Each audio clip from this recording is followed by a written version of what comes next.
Gaza में युद्ध की वजह से लेबनान का हिजबुल्लाह उत्तरी इजराइल की तबाही पर उतर आया है। हिजबुल्लाह हर एक सेकंड में उत्तरी इजराइल को अपने रॉकेट, ड्रोन और मिसाइलों से दहला रहा है। हिजबुल्लाह के प्रमुख हसन नसरल्लाह ने इजरायली पीएम बेंजामिन नेतन्याहू को दो टूक कह दिया है कि अगर इजराइल लेबनान के भीतर घुसा तो वो वापस नहीं लौट पाएगा। लेकिन इसके बावजूद भी इजरायली सेना भी हिजबुल्लाह के लड़ाकों पर हवाई हमले कर रही है और इन हमलों में हिजबुल्लाह के कई टॉप कमांडर मारे जा चुके हैं।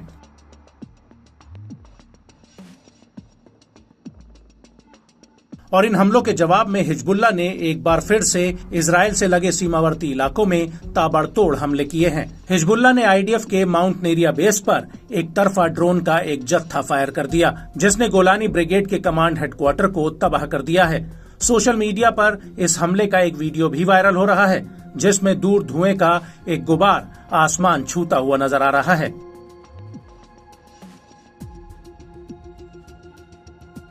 इसके बाद हिजबुल्लाह ने साहिल बटालियन के हेडक्वार्टर पर बेथ हिल्लेल बैरक में हमला किया है।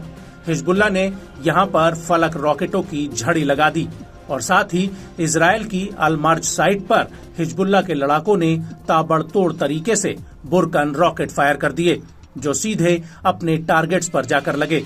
हिजबुल्लाह का कहना है कि उसने रमीम बैरक्स पर भी एक बड़ा हमला किया है, जो गोलानी ब्रिगेड का एक अहम अड्डा रहा है। यहाँ पर हिजबुल्लाह ने भारी गोला बारूद से हमला किया, जो गोलानी ब्रिगेड के कमांड हेडक्वार्टर पर सीधा लगा है।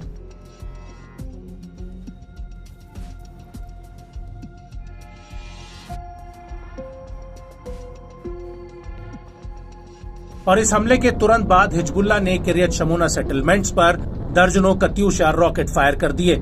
इस हमले का भी एक वीडियो सामने आया है, जिसमें भारी गोला बारूद हमले की गड़गड़ाहट सुनाई दे रही है और घना काला धुआं उठता नजर आ रहा है। और इस हमले के बाद शाम होते होते हिजबुल्लाह ने अल शमैका साइट पर भी एक हमला कर दिया।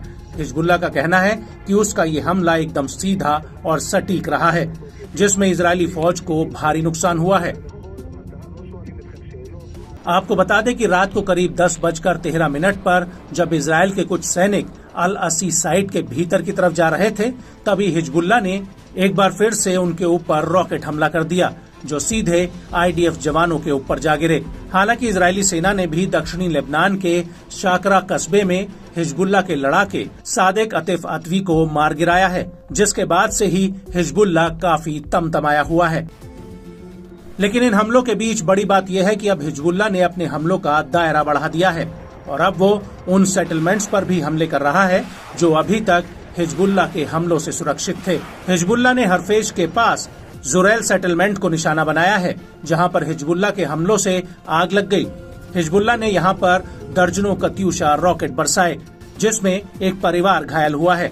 दरअसल हिजबुल्लाह के प्रमुख नसरल्लाह ने ऐलान किया है कि अगर इजराइल लेबनानी नागरिकों पर कोई नया हमला करता है तो इजराइल पर भी उसी तरीके से हमला किया जाएगा। और यही वजह है कि उत्तरी इलाके में रहने वाले सेटलर्स कह रहे हैं कि वो इलाका अभी भी हजारों के लिए एक बुरा सपने जैसा है।